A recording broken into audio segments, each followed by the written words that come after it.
You're listening to a Times Higher Education podcast.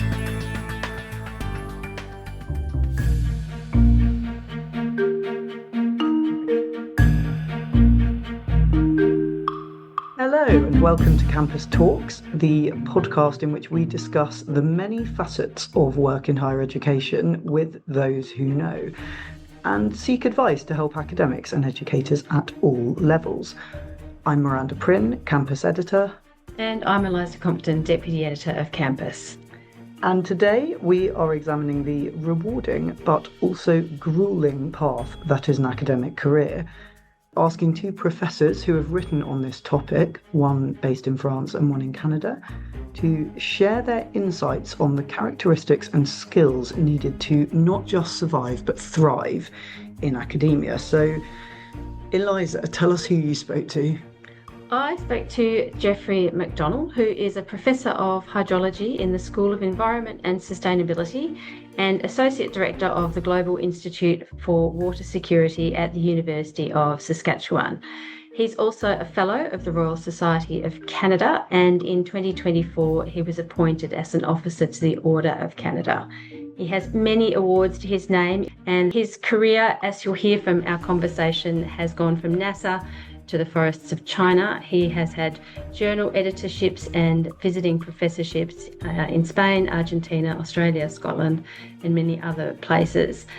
And for the purposes of our conversation for this podcast, he has also distilled all this experience into a very concise and well-received book, which is called Navigating an Academic Career, a Brief Guide for PhD Students, Postdocs and New Faculty.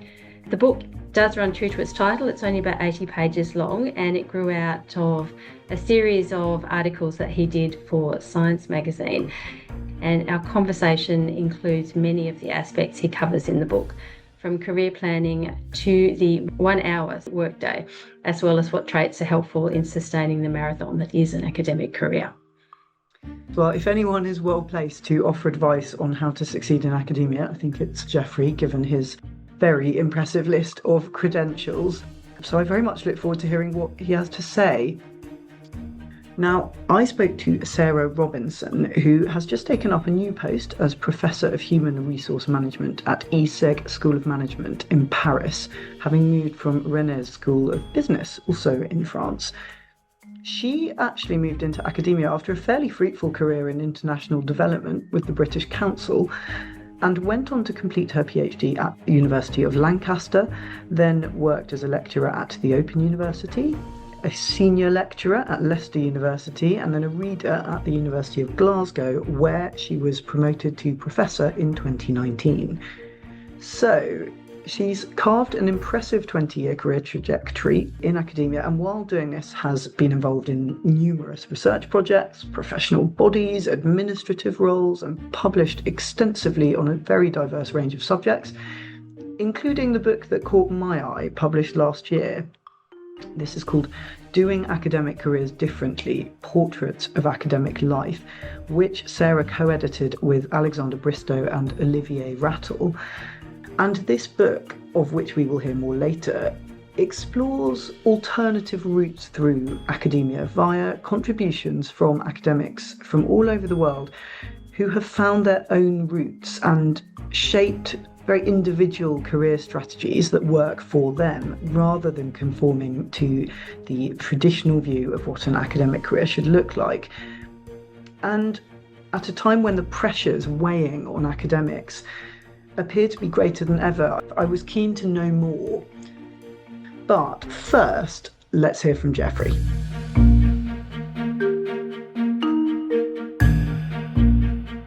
Geoffrey, welcome to the Campus Talks podcast. Thank you very much, Eliza. So my first question is a very obvious one, which is what prompted you to write a guide to academic careers? Well, it's probably the mistakes I made along the way in early career, really not knowing what I was doing. I did my PhD in New Zealand, but I'm from Canada originally. And my first academic job was in the US. So it was kind of like a academic culture map I was trying to navigate, but without much guidance or understanding of how the systems worked. And as I reflected on that in later career and in terms of counseling my own graduate students along the way, I realized perhaps it could be useful to, write down some of the things that went well, didn't go well, to let others avoid some of the mistakes or pitfalls that I fell into. Yeah, well, I think that's a very generous approach, actually, to share that advice. The book came out in 2020. The world seems to be evolving at ever accelerating speeds. Is there anything that you'd change or update since it was published?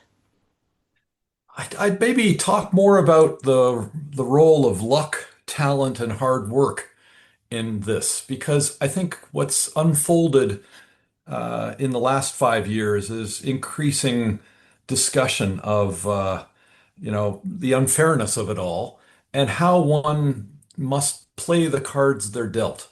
And I found it very interesting when reflecting on this with colleagues, the radically different percentages they might assign to those three things: luck, talent, and hard work. For me, I might say, I don't know, it's 10% luck, 40% talent, and 50% hard work.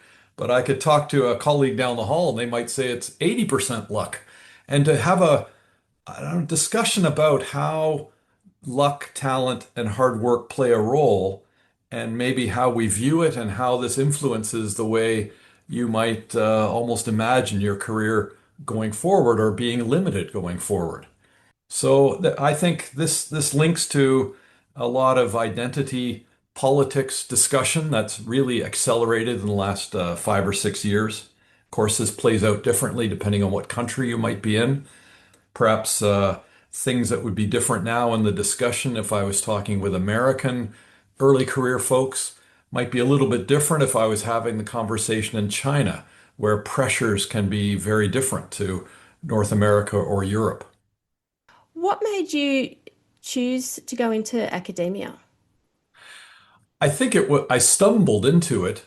My father was a policeman in Toronto, and after even starting my PhD, I always thought that that would be my plan B. I'd become a policeman in Toronto like my dad. But, I got more and more excited about the research and things just happened. You mentioned my stint at NASA. That was an early career after I had my PhD, even after I had an academic position. And I had the opportunity to stay at NASA, but I was dying to get back to the university. And the reason was the freedom that the university allowed. I didn't have someone telling me what sort of research I should be doing. My schedule was my own, both in terms of day to day or thinking about travel I wanted to do for my research. So I think many people choose academic careers just because of that very extreme freedom that's just so tantalizing and so liberating in many ways. In all of our careers, we come to crossroads, places where we could have taken different roads. A lot of people post-doctorate will go into industry. For example, Yeah. you mentioned working for NASA, which is working for the government. Is there any paths that you wish that you'd taken that perhaps or places where you might have taken a different choice if you could go back? And, not me. I think I've really found that this speaks to, who I am, what I love to do. But I think it's important to note for everyone in an early career that an academic career is just one of many pathways, as you say. It could be in my field in the environmental sciences, could be private consulting and NGO, government research, and each can result in a wonderful career and life. So I think having plan A, B, C, and maybe even D these days can be helpful. But for me, no, I think that I found my way into something that I ultimately came to love, and perhaps that's what we're all seeking. And the life work balance, perhaps in an academic career, is not what might appeal to some, and other careers perhaps speak to that better for them in their own circumstances. So I think it's maybe to just realize the uniqueness of folks in early career and much of what we're doing as graduate students or postdocs is trying to learn about as much about ourselves as we are about our science so that we can navigate something for us individually that really works. Mm. How much planning is possible with an academic career? I mean, you work in the environment, an Yeah. area that is evolving all the time, kind of Yes. coming out in and out of political favor, perhaps, or government focus. Yeah. Do you have any advice for being able to plan? Hmm. I think planning is important, uh, but plans are always evolving and subject to the sort of forces you were describing. So I think planning and visualization is crucial in early career, but to know that your plans, the plan is written on paper is probably quite ephemeral given these forces. And I think the power of visualization is very strong. And if you can't visualize what you want with great specificity, then it's tough to really move forward towards something that speaks to you directly. So I guess what I'm saying is, planning's essential, but the best laid plans will be affected by these factors, and that you can't really know what's going to transpire, too far into the future. At best, maybe a 1 to 5 year plan could kind of keep you going ahead in the right direction. I don't know. Mm. Is that sort of agility perhaps part of the essential skill set that you need to have a successful academic career? Certainly, how to face adversity, ups and downs, disappointments, failures along the way. This is crucial. There was a professor at Cambridge, I don't know if you know this name, William Beveridge. He wrote a book in, I think it was 1950, The Art of Scientific Investigation. And in that book, he talked about an indomitable spirit characterizing nearly all successful scientists. And what he meant by that was grit. And grit is, I think, a key trait in all of this ability to overcome these hurdles and setbacks. And certainly I've seen that when I look back to those in my research group or colleagues around me. Grit's really played an outsized role in people's success and overcoming the kind of things that you mentioned. Can you give us an example from your own experience of when you've had to really dig into that reserve of grit to keep going? Well, maybe I could, more than me, there's a great paper published a few years ago, and it looked at a number of scientists who'd all applied for funding through the National Institutes for Health. And what they did was they looked at the so-called near wins and near misses to this funding competition. So, of course, many funding competitions, whether it's NERC or other agencies, receive more proposals than they can fund. And what this study did was to look at, the five or six that were just above the cutoff that got funded, and the five or six just below the cutoff that did not get funded. And then over 5 and 10 years, they looked at their citation metrics as a proxy for quote unquote success. Not a perfect measure, but it was the measure nonetheless. And what they found was very surprising. That is, the near misses were much farther ahead in citation than the near wins. And this was an expression that success in academia is more about grit than almost anything else. So these are things that I don't think I knew as as a graduate student or early career. I don't think it's something that we talk about too much. For instance, how maybe the creativity quotient plus the passion quotient exceeds the intelligence quotient. Certainly, I've seen that play out time and time again in academia. So I think that's why these discussions that you're having with probably many guests are so important in early career now, where the competition is increased. There are more graduates, and the number of positions opening at universities has not kept pace with that. So it's a very different situation for those graduating now compared to when I came out many decades ago. Yeah, absolutely. You were doing, I believe, and perhaps you still do, monthly mentoring lunches with postdocs, which would keep you, I imagine, very much in touch with where people are at that early stage in their careers.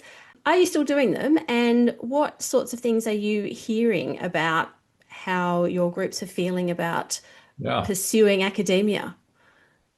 Yeah, I'm not doing it now at my home university. I'm on the retirement pathway, and I'm now working from home or remotely and also winding down my activities.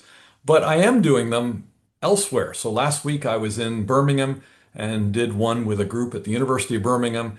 Yesterday morning, I did one with the Italian Hydrological Society Early Career Group via Zoom. Next week, I'll be in Saskatoon and we'll do one there with a group campus wide. So I guess my activities are similar, but now they're maybe reaching out a little bit, like this one that we're doing right now. And maybe, yeah, there is increasing trepidation about an academic career. I think that students perhaps see it in the eyes of their advisors who are themselves professors, some of the stresses and challenges. I still think it's the best job on earth, and I'm still very, bullish on a early career person going into an academic career. But it's going in with eyes wide open and understanding maybe how you're wired and whether or not this pathway is for you or not.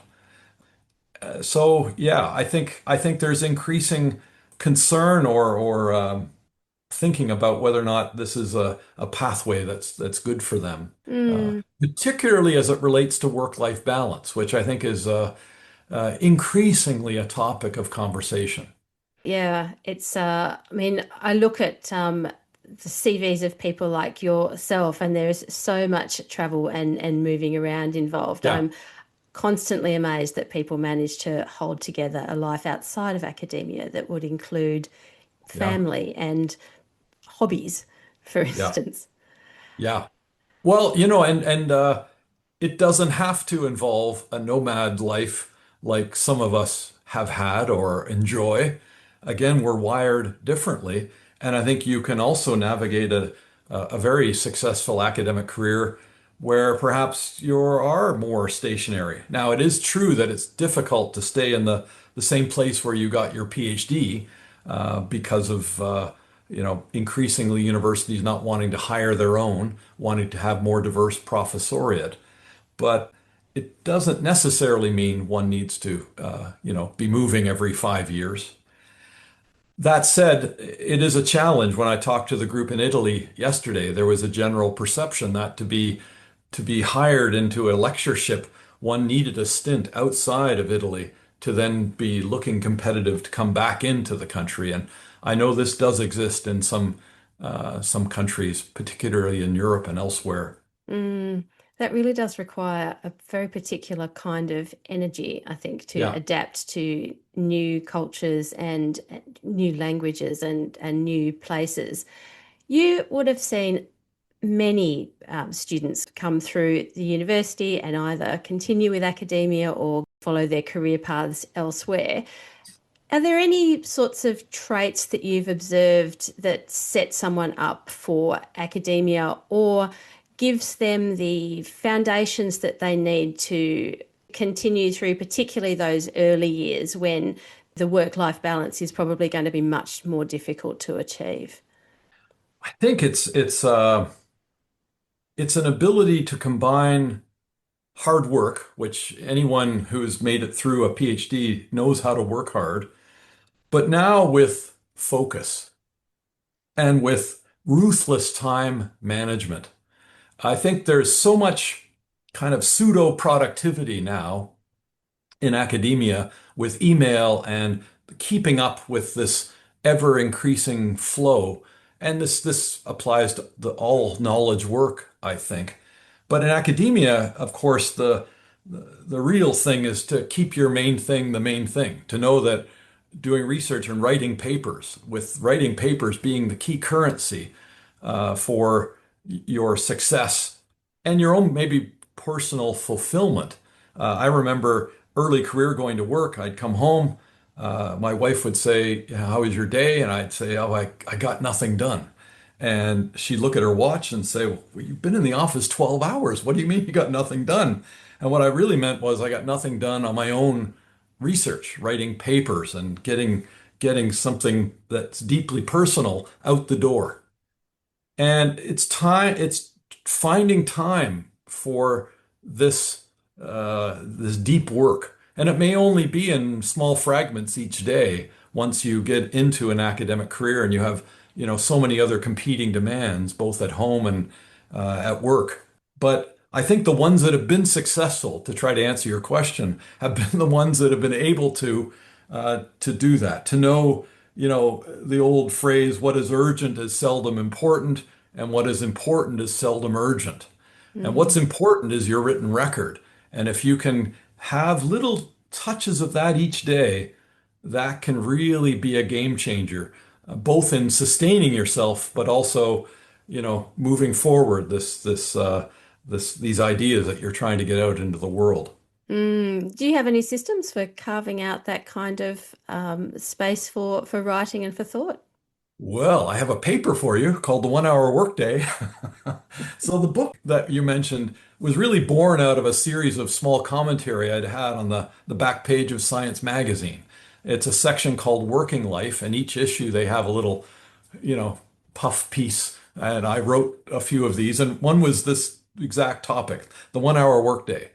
And it's how to keep an hour, could be 30 minutes, could be 2 hours, but this sacrosanct time each day where you can have it just for you. Because being an academic is, almost an altruistic occupation. You're giving your time to your students, to whether it's your advisees or teaching, you're serving on committees, you're reviewing papers for journals, you're reviewing grant proposals.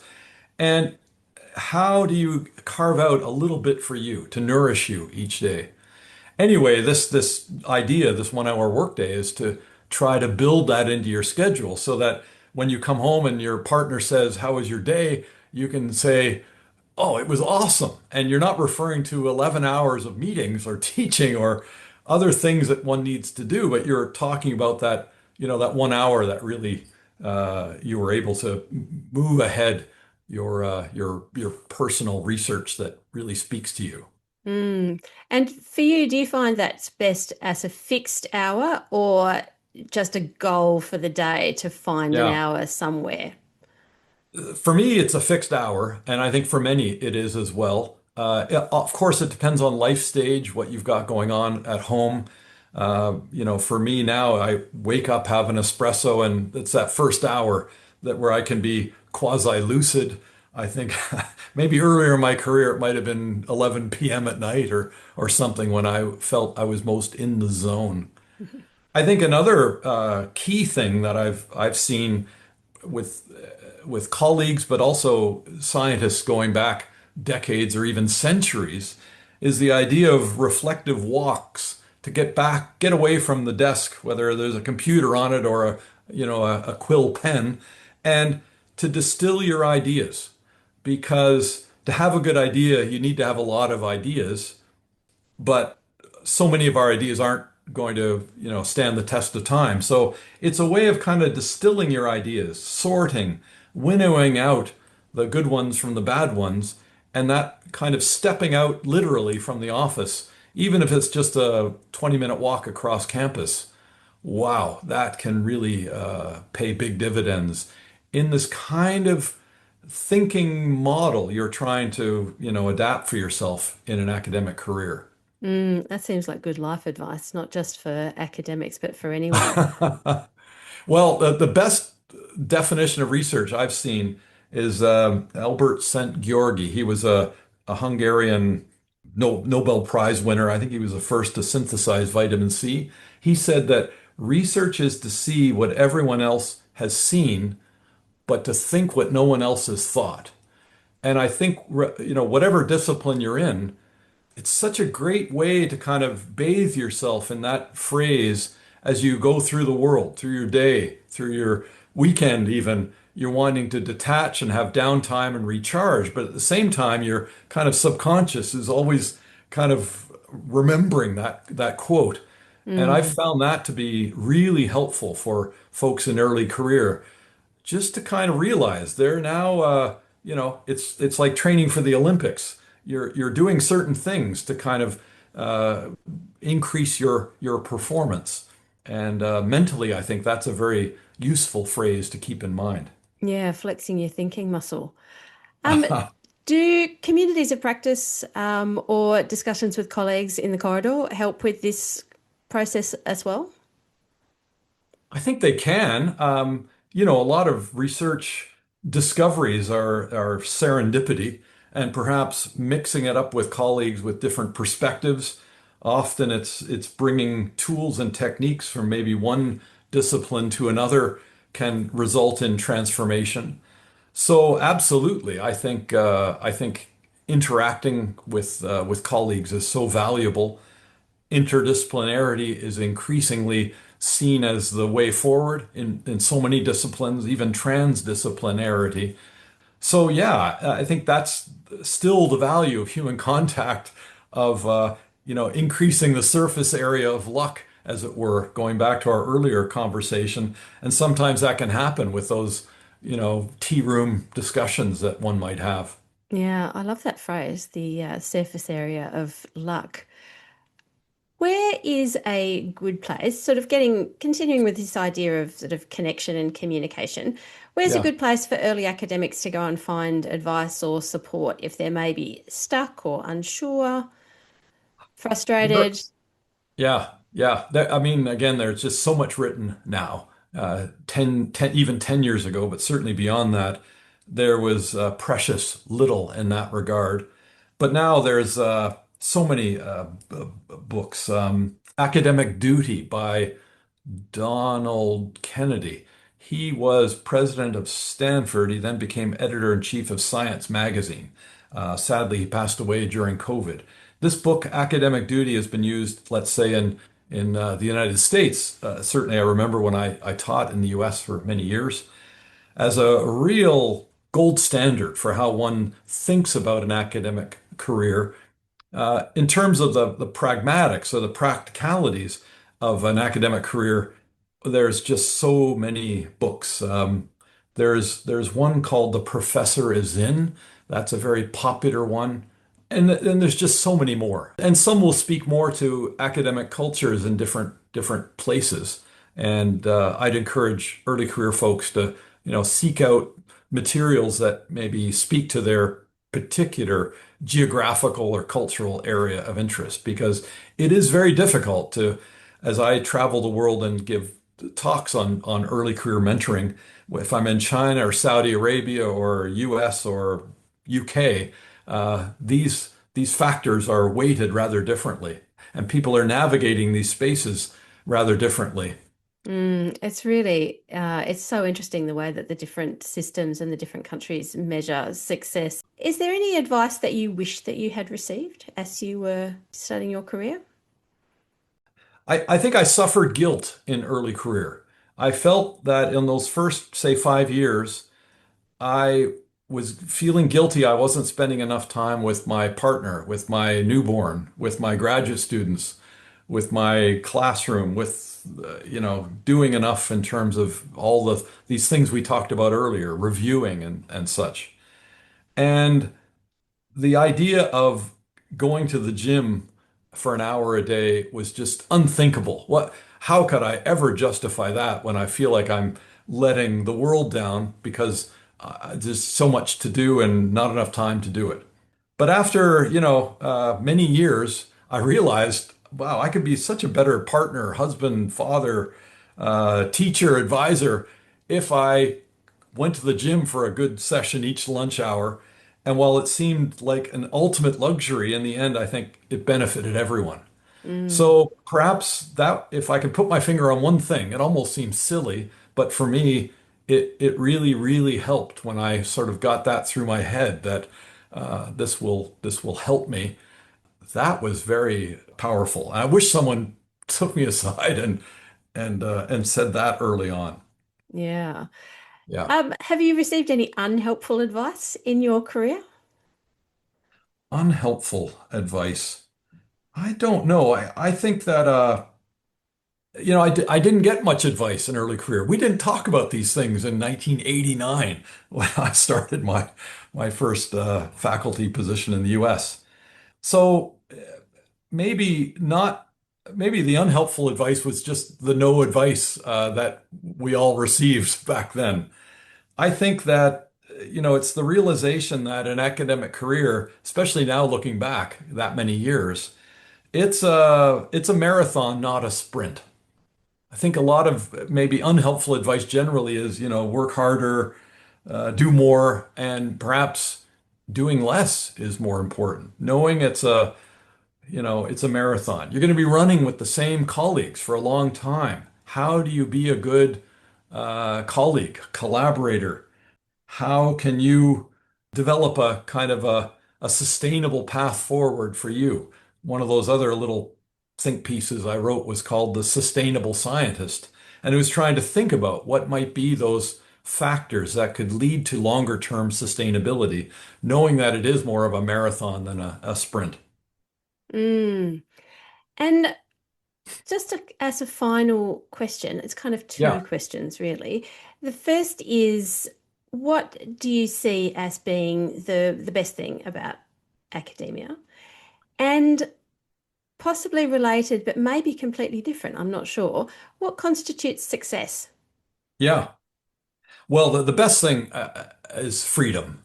Uh, just this untethered freedom from an employer to do what you think is right in your area. In Canada, I meet for 1 hour once a year with my department head, and that's the level of oversight of my job. It was very similar in the US. I suspect it's similar in the UK and perhaps other countries. This isn't a blanket statement for everywhere, but it's that level of freedom that is just so seductive, and that counters perhaps poorer pay, more work hours in the seat, perhaps that you might compare to a government job or what have you.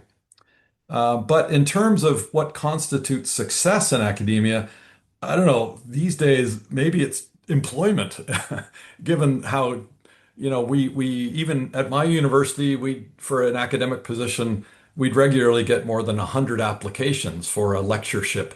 So the competition is steep. And as we talked about early on, the production of PhDs now far outpaces the number of, or increases in faculty positions.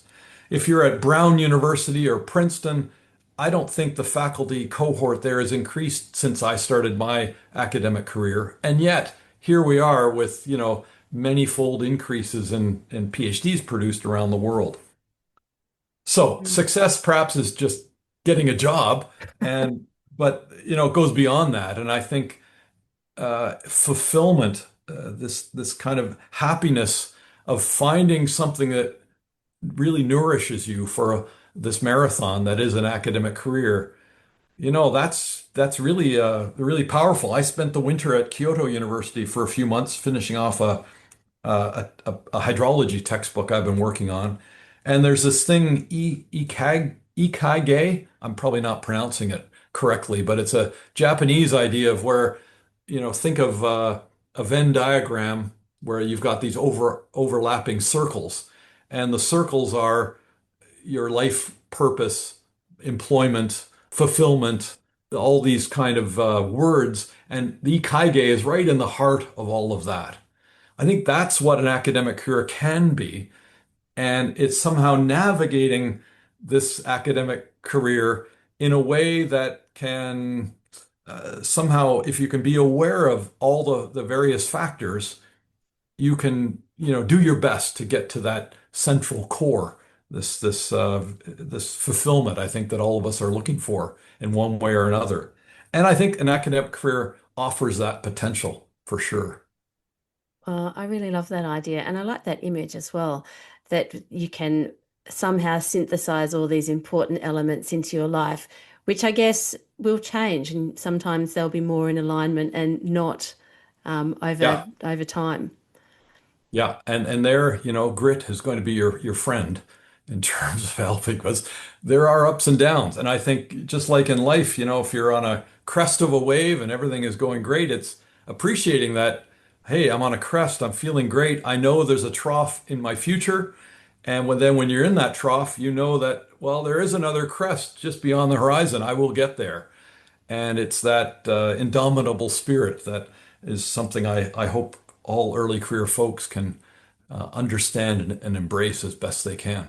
Oh, thank you for giving us such a nice thought to end this discussion on. Jeffrey, it's been a real pleasure talking to you about your career and getting your advice for early career researchers, postdocs, and new faculty. Thank you so much for your time. Thanks very much, Eliza. Great to meet you.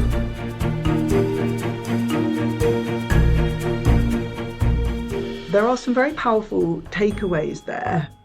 The need for what Jeffrey calls grit, which others might call resilience, is important for success in any career, but academia, with its precarity and exposure to repeated rejection, I think even more so. I also think his latter point of perhaps learning to do less, or at least learn to prioritise and make time for the work that really matters most to you, which may not always be the work that has the tightest or most pressing deadlines, is really worth remembering. And finally, his point that self-care is not indulgent and actually enables you to perform better in all your responsibilities, not just in work. That's a great message. I think, for him that was going to the gym, but for someone else that might just be ensuring you take a half-hour walk at lunchtime or reading a trashy novel for half an hour before bed. It's whatever helps you really replenish your own cup. Yeah.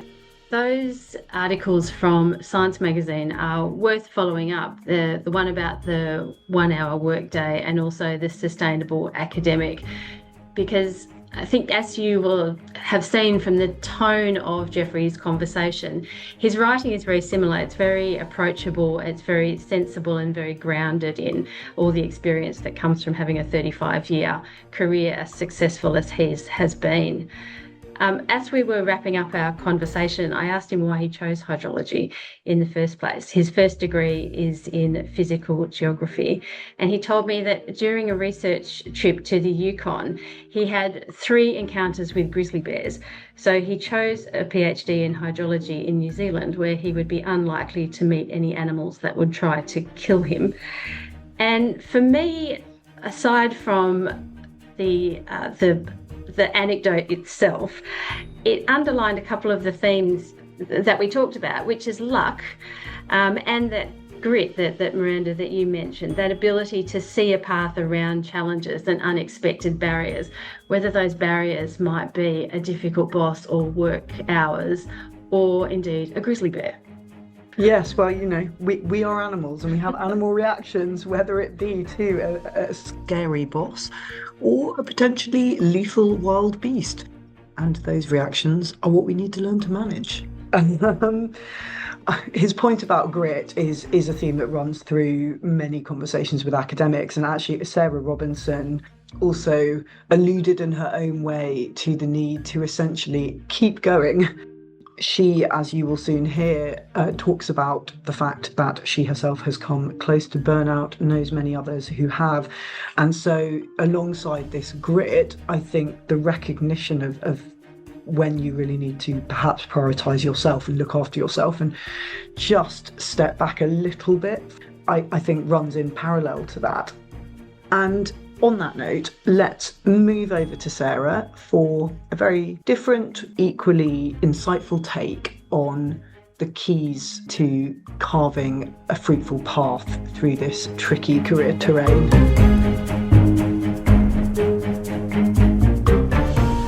Hi Sarah, welcome to Campus Talks. It's great to have you join us. Thank you for inviting me. Now, you have very recently taken up a new post as Professor of Human Resource Management at ISEG School of Management in Paris. Could you start by giving us a quick career history and explain what's led you to where you are now? Yes, of course. So when I graduated from my first degree in history, I had two clear aims. One was to travel, and the other was to do a PhD. And so there wasn't funding available at that time to do a PhD. So I traveled, I worked in France and Spain teaching English, and then I came back to the UK and did a master's degree in applied linguistics, which enabled me to join the British Council, and I worked in on their international development projects for about 8 years in China and Ukraine. And at the end of that time, I progressed and was doing mainly administrative work and missing the more hands-on work. And having more questions, fundamental questions about the work I was doing and so on.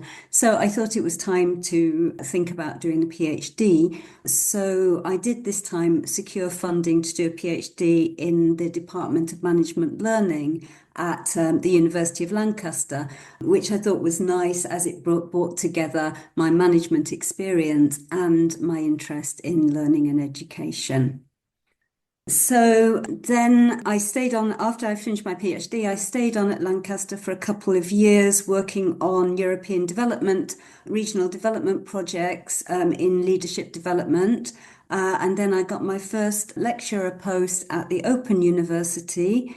A few years later, I moved to Leicester University as a senior lecturer, and then a few years after that to the University of Glasgow as reader. And I was promoted to professor in September 2019. And that was that point I thought, I would quite like to be international again, to travel again. But then COVID hit, and it was in 2022 I moved to France, and I'm now just starting my second post in France. So along the way, I've done a lot of different roles in this almost 20 years. I started doing program development at the OU with the MBA. I've been PhD director. I've been research centre lead twice. I've been editor-in-chief of a journal, accreditation lead, associate dean research, and one of my current roles is vice co-chair of the British Academy of Management. Wow, you've got an amazing breadth of experience there. And a lot of the advice one hears on the subject of academic careers is about how important it is to really broaden your skill set and develop kind of experience and skills in lots of different directions. But of course, that's very challenging because you're balancing a huge number of different responsibilities, and all of these require time and effort and cognitive focus. So, how have you managed that so successfully? Because when you describe that 20 years, it's outwardly appears to follow a very kind of impressive trajectory steadily upwards. Yes, thank you for that question. I mean, it's been difficult. It's been challenging. I think the one thing to get is balance. I found it difficult to balance the different parts of the academic career portfolio, if you want, the teaching, the research, and the administration. I find that administration often takes over when you have a big admin role, and it's quite hard to keep your research going at that period. I think I'm lucky in that I have a lot of very good collaborators, and they keep me going. I've really built a community of joined communities of practice where we have shared interests and we're able to keep going in that way. And similarly with the students, I've had a lot of luck, and I've been privileged to work with very good students who've really helped me to be enthusiastic about my teaching and to try and find synergies between teaching and research as well. But there is balance. I've worked hard. I have been on the edge of burnout on several occasions. And sometimes what I've learnt through the process is that I do have to say no. I'm a curious person. I'm a person who's interested in everything. I have the managerial skills from my previous career as well. So, I'm often asked to do roles, and I normally say yes, but I have learnt along the way to try to have a clearer idea myself of what I want to achieve and where I want to get to. And if things come towards me that don't quite work in that way to say no or to try to deflect them. That's a really, really important skill or superpower, some might call it, to learn what to say yes and what to say no to. I mean, your career before academia sounds like it would have come with its own set of challenges. You weren't exactly shirking before you moved into academia, so I'm just intrigued. Are there certain things that you think, certain challenges that you think are particularly unique to an academic career that you did not experience before?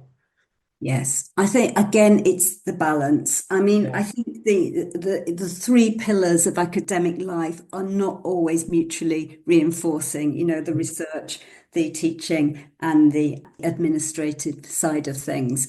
I think they can be, and if in an ideal world, if that works, it's great with research informing teaching and teaching reform informing research and sometimes administration as well. For example, as PhD director, I got enormously refreshed in my research by working with young scholars, PhD students who, you know, had so many interesting ideas and were bringing in new theories and ideas to the field.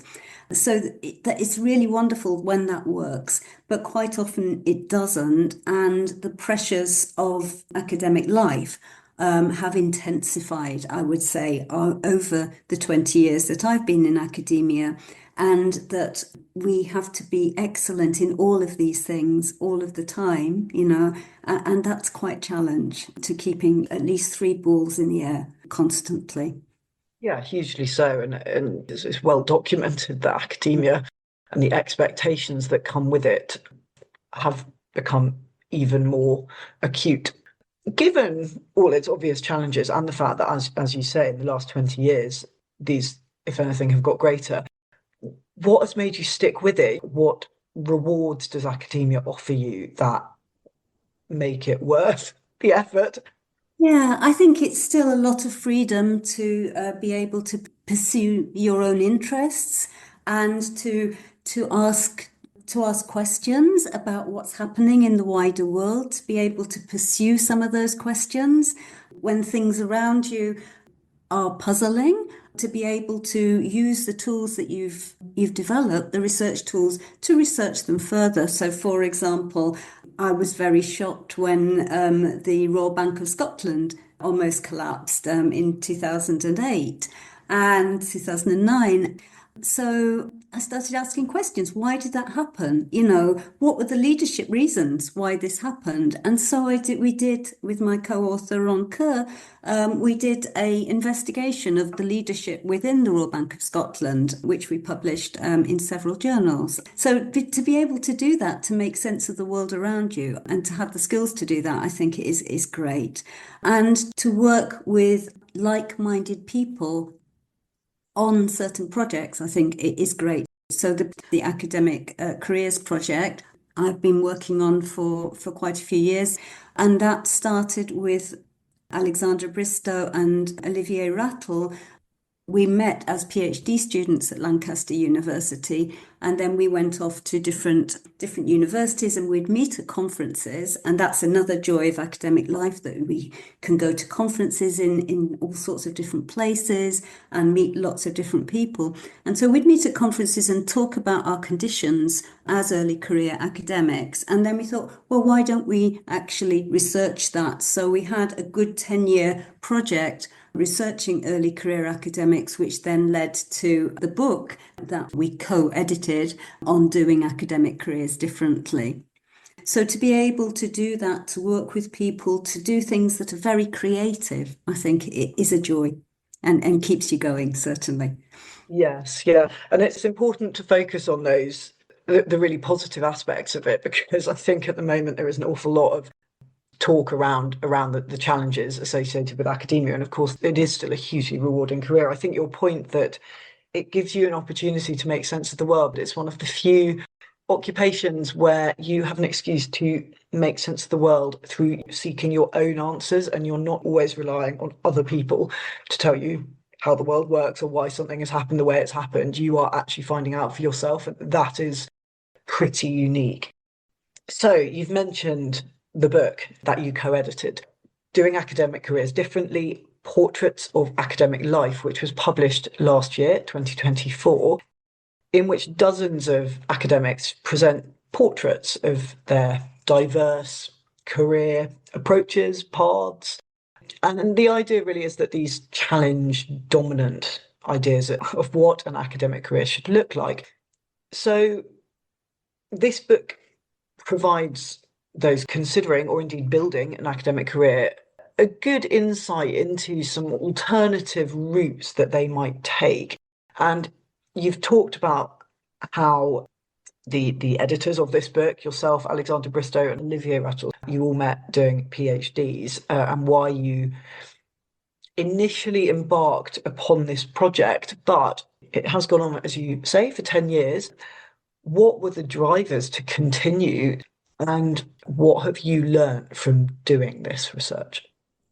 Perhaps I'll go back a little bit. So we were Yeah. doing the work on early careers, and we found that there were a lot of challenges for people, particularly in terms of pace and excellence, in that they were meant to be hitting the ground running, doing everything, being a good administrator, a good researcher, bringing in funding, being an excellent teacher, right at the beginning of their careers, and to be doing it really, really well. And we found that a lot of our research participants were struggling to perform at the levels that were being required of them, some because of their own personal circumstances, and others because they really favoured one of those parts of the profession rather than others. So we came across a book that was published in 1992, Frost and Taylor, Rhythms of Academic Life. And that book was a sort of manual for early career academics, and it showed how an academic career progressed over the years.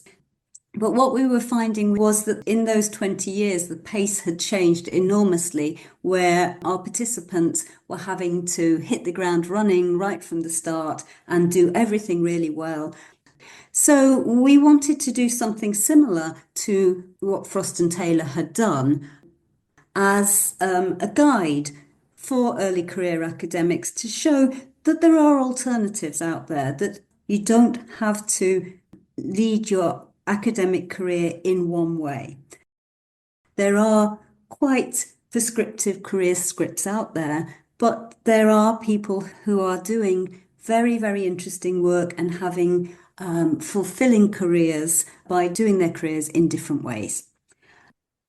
And the first thing we did was to draw up a list of the obvious 10 people who we thought were doing their careers differently. But we realised that we wanted to hear other voices as well. So we gave an open call and we received 80 abstracts from all over the world. Wow. So, so from a kind of quick win book, it really became a labour of love. And we didn't want it to be prescriptive at all. So that's when we came up with the idea of a portrait gallery, that it could be a book that people could pick up at different times in their careers and meander in, to walk around and to stop and to look at a portrait that spoke to them at that moment in time. So the book is divided into 9 galleries. For example, we have the Haunted Gallery, we have the Hall of Mirrors, we have Living Precariously, and so on. And we each curated 3 of these galleries. So in total, there are 79 contributors from 21 different countries. I think what shone out for us was the adaptability, tenacity, determination, and creativity of colleagues. And we were touched and moved, inspired by the portraits.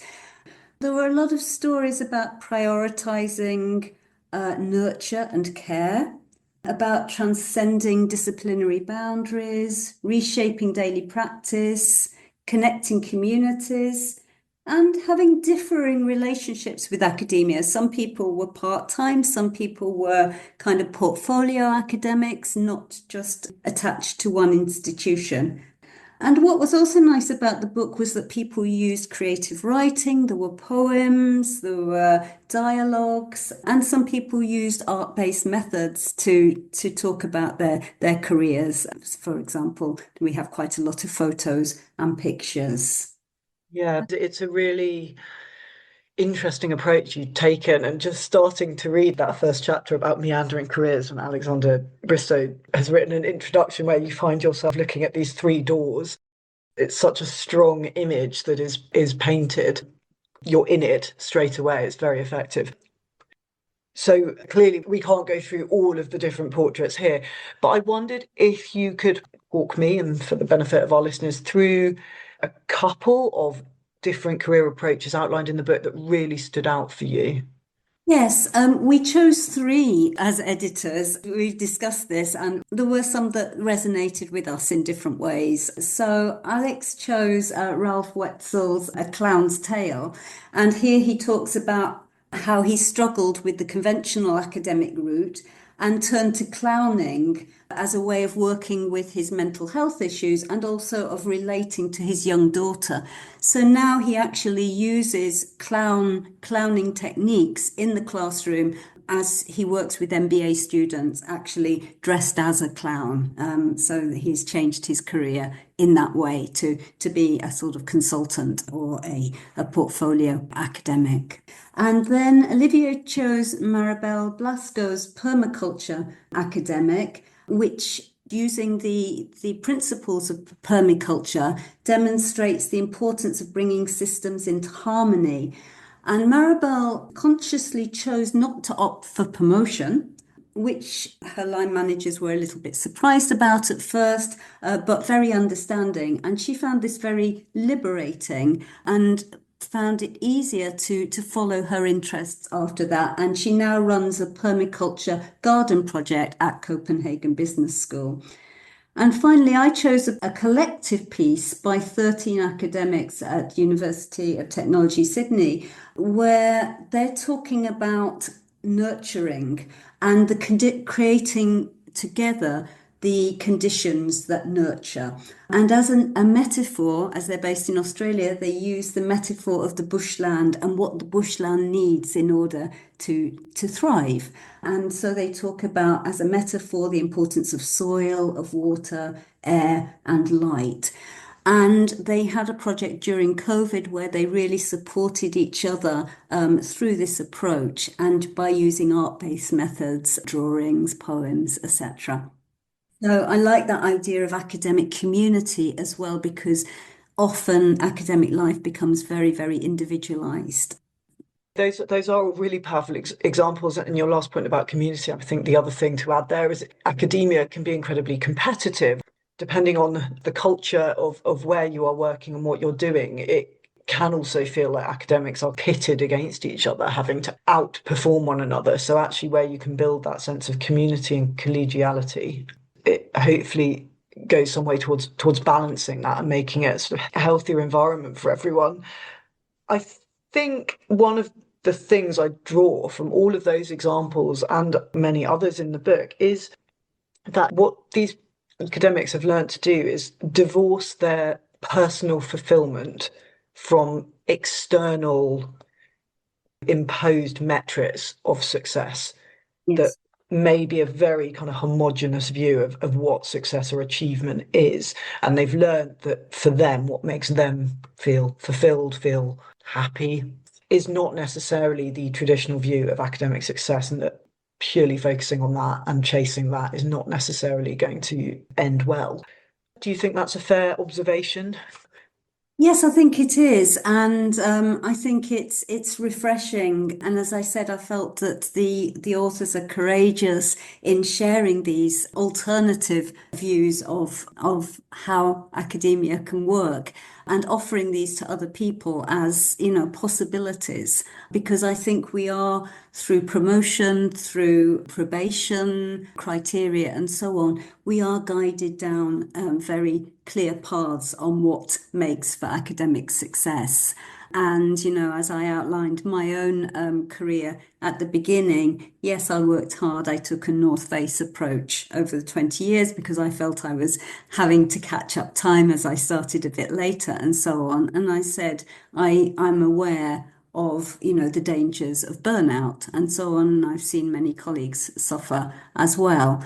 So I think it's really refreshing and important to talk about and to showcase that actually personal fulfillment is really important as well. And I do think it's a balance because many people do want to get promoted. Many people want success. As you said, academics are often quite competitive, they're high achievers.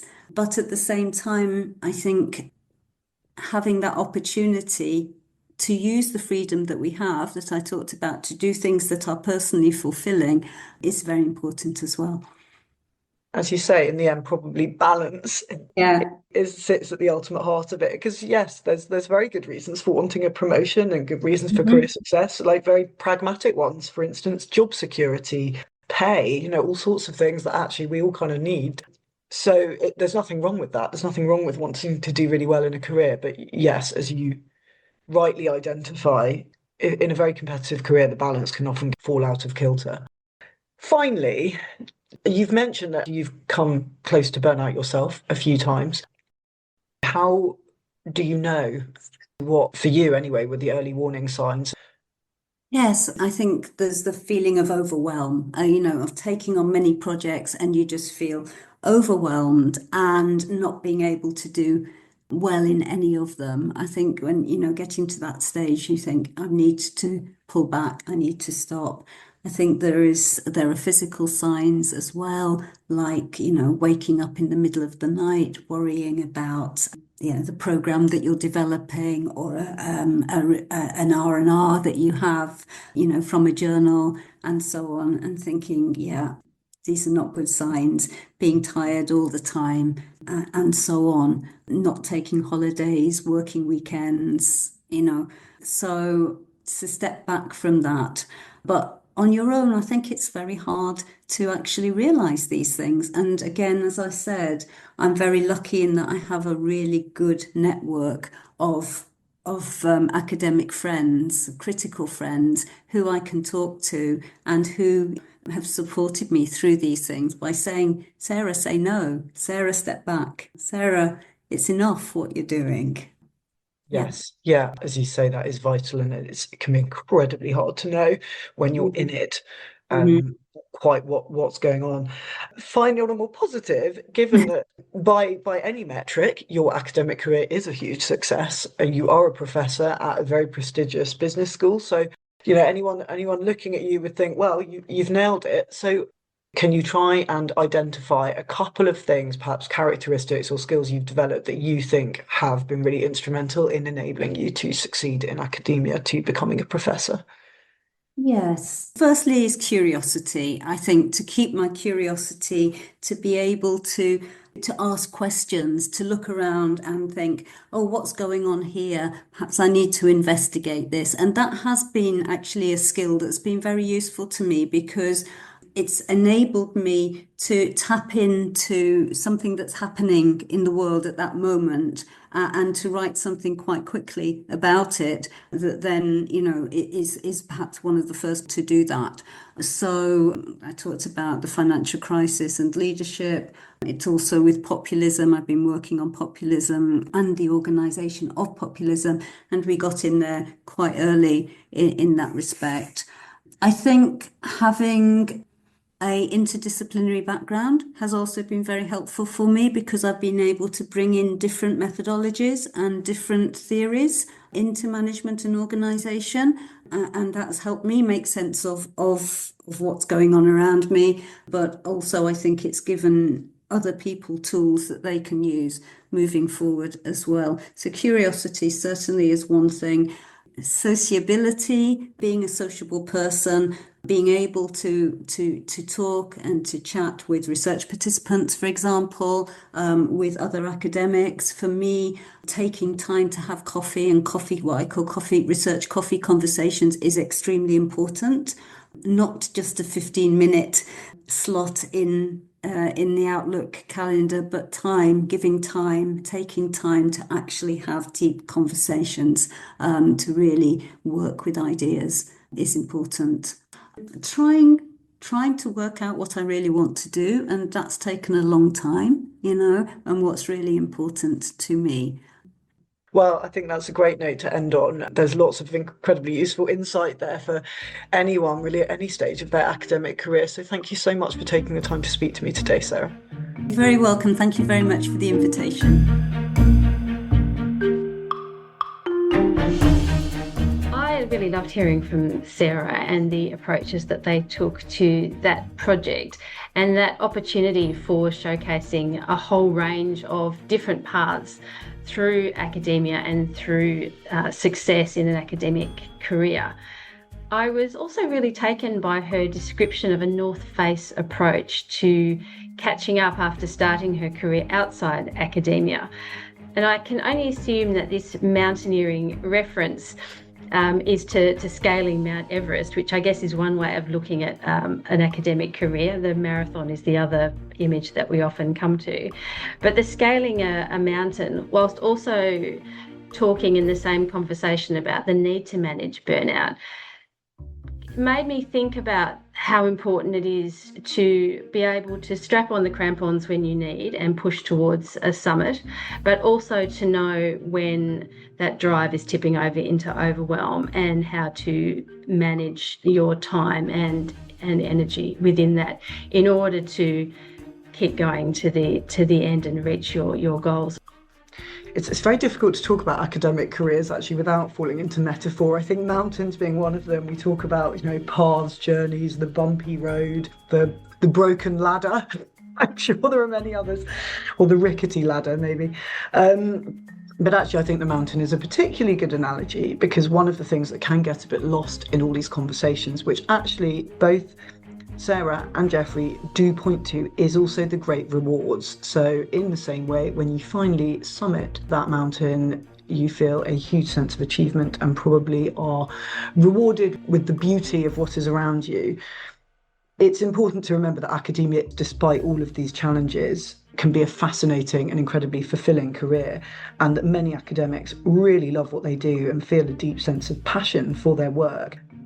For more advice on academic careers, do head over to campus, where we have resources addressing every aspect of climbing that rickety ladder.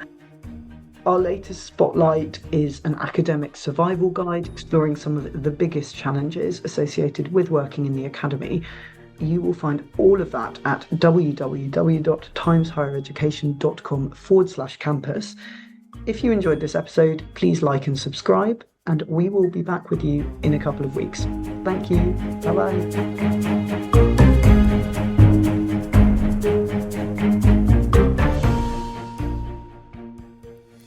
You're listening to a Times Higher Education podcast.